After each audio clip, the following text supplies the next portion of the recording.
Hi everyone, I'm Stu G. Welcome to this video showing how I played the track Solid Rock, how I played the guitars on the Delirious track Solid Rock. First of all, I guess, talk about the guitar.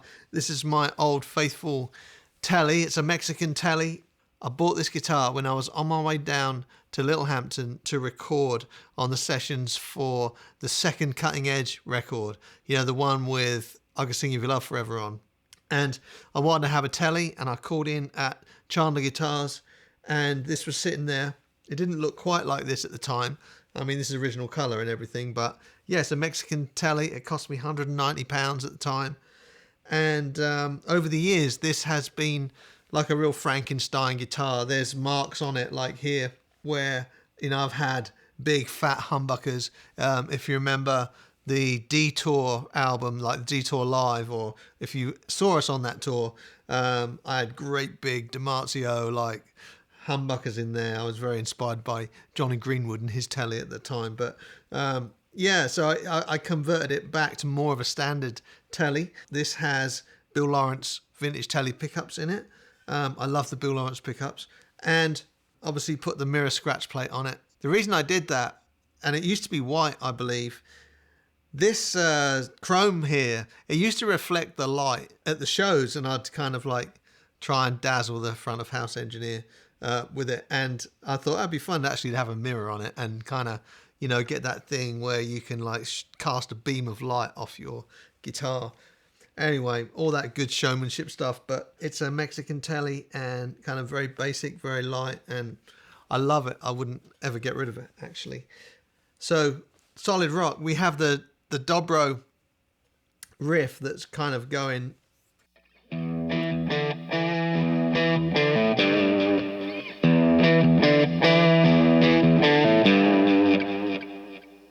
And that's kind of looped all the way through the song. You know, it's the dobro, and it's got like a little bit of dirt on it. So when it came to approaching the guitar on it, actually, it was when I was writing the song, I had been messing around with that dobro riff, and I'd kind of put that onto a loop, like a simple little drum loop. I was messing around in the key of E with no thirds. It's kind of like a minor key. I'd sent some stuff to Martin to try out, but I wanted to do that thing in songwriting where the verse is kind of a minor thing, and then it really lifts into a major for the chorus. But I wanted to approach it like I did with Inside Outside, where I'm not playing the whole big full chords, but letting the bass kind of change the key structure. So what I did was, so the first chord is E minor, but I just started playing this.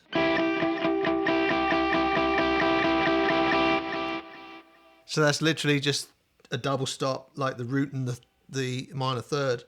So yeah.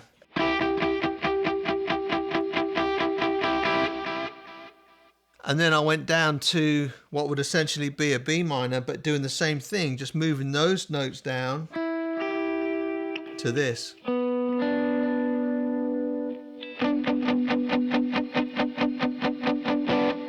So it's just like two notes, just a double stop, right? Real simple on the minor.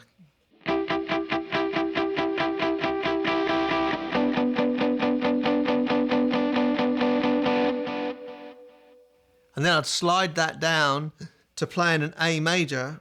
But again, I'm only playing two notes. So I'm playing the A root and the major third. So this is what that change sounds like.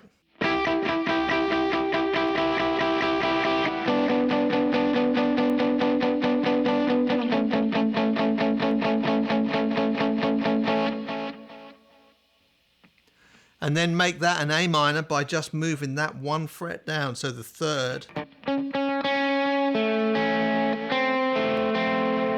Just moving that one note down.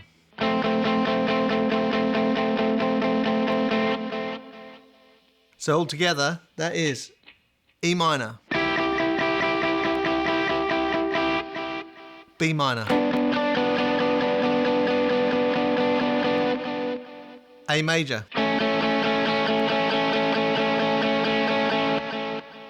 and A minor.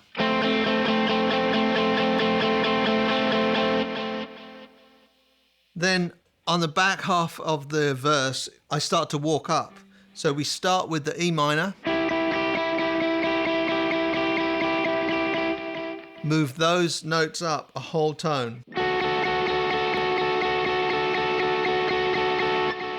and then go to like more of a major shape, which is like on a G. And then the same two notes but up a whole step, so we make that an A.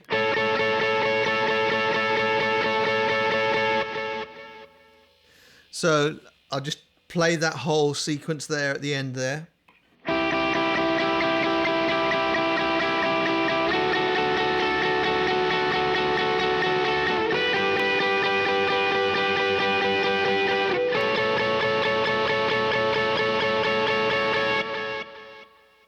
All right, makes sense. So let's just put that whole verse together.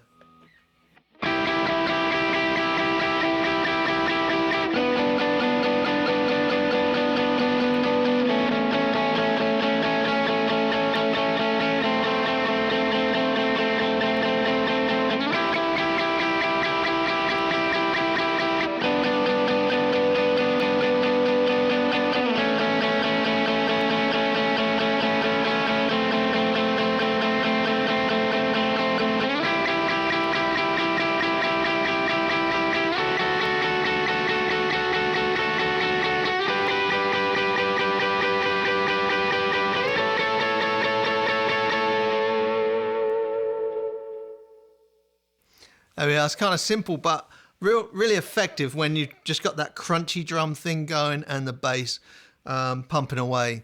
And I'll show you with the tracks in a minute what that all sounds like. When it came to the chorus, I wanted to go from minor to major. You know, it's kind of a usual trick that people play just to kind of lift a chorus. But I also wanted it to be all over the E, all over the one chord. So this is what I did. I'll show you the sounds in a minute, but I'm just going to keep this on the kind of cleanish sound. So E major. As you can see, I'm kind of using that A shape, like this A shape, up here. But really slamming this low E.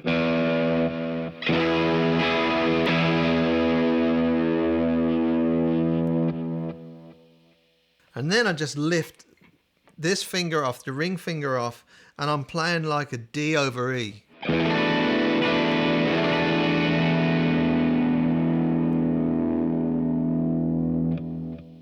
And then I'm going to play the bar chord of an A here, but leaving this low E ringing out. So instead of playing, I'm playing this. Okay, so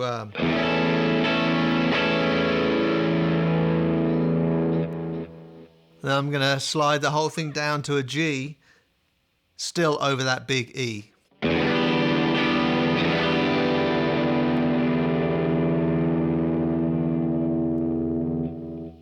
And you can hear my Alex Lifeson kind of influences in there. But yeah, so I'll put that together.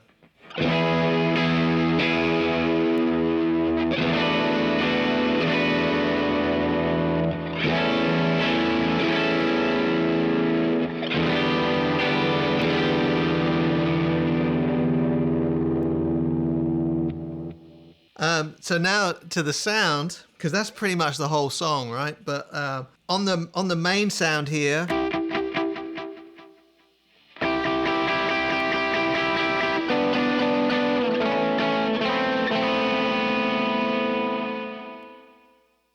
back in the day, I used my full drive on that and a delay. That was kind of it, right? So the full drive and just a quarter note delay.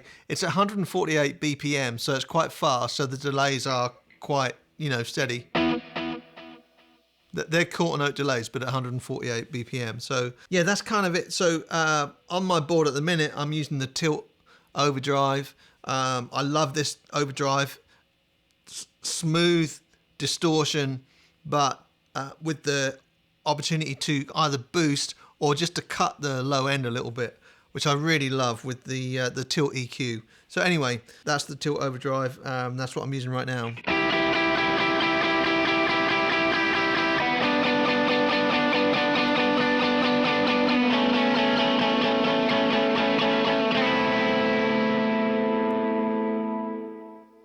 That's pretty cool. If you listen to the original track of Solid Rock, that sounds really stinking close to what we've got on the record. So then it gets to the chorus, and people say, like, we would do this song in church all the time, and I have 3 or 4 fuzzers on my board, and they would say, how do you use fuzz in worship? And my kind of response to that is why not? But most of the time I'm kind of using them for like single notes and to emphasize melodies and stuff like that and lead lines. But this is full on kilt fuzz. So I'm using my kilt version 2. On this sound, it has the red remote on, and so it's turning it into fuzz. I've got gain 1 and gain 2 basically engaged on the kilt. So, and this is what that sounds like. The tilt overdrive is still on because I can't be bothered to turn it off. But live is kind of a stacking thing, right?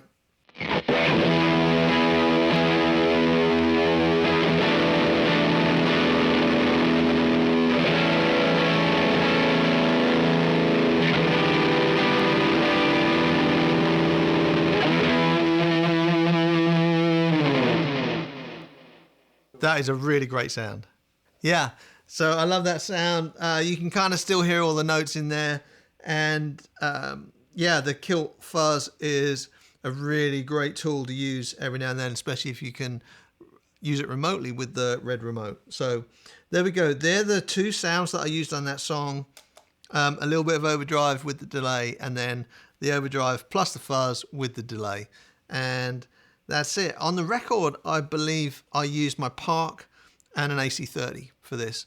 And today I'm using my AC30 and my Blues Breaker. That's how I played Solid Rock. And now let's have some fun and play it with the track.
So I hope you enjoyed that look at solid rock.